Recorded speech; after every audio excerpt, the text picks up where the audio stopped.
Hello అండి. ఈరోజు ఒక మంచి tasty lunch and dinner recipe చెప్తాను. చాలా బాగుంటుంది. అదే పప్పు రెసిపీ. రైస్లోకైనా చపాతీలోకైనా చాలా బాగుంటుంది. మీకు చాలా బాగా నచ్చుతుంది. ఒక్కసారి చేసి పెట్టారంటే మళ్ళీ ఇలానే చేసి పెడతారు.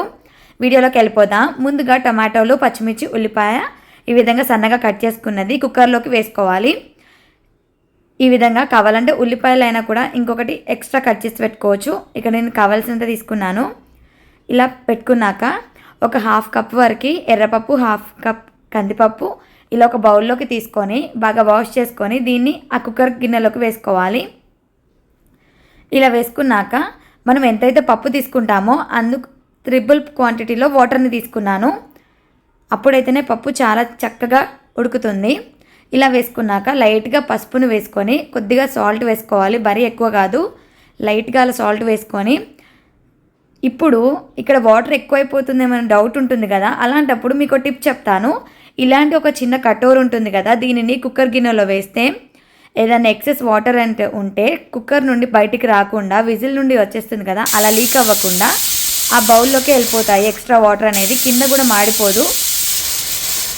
చూసారా, ఇలా 4 విజిల్లు వస్తాయి.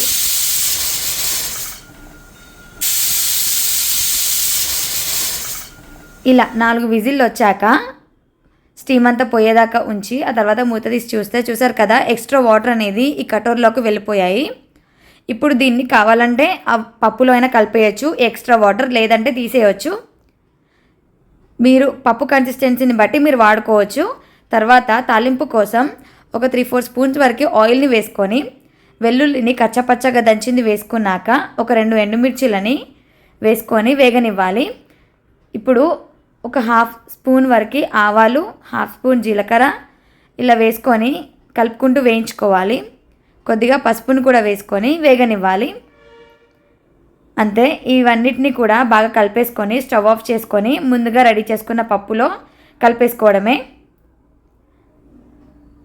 ఇలాగా పప్పులో కలిపేసుకోవడమే. అంతే, పప్పు రెడీ అయిపోయింది. టేస్టీగా ఉంటుంది. చపాతీలోకి, రైస్లోకి చాలా బాగుంటుంది.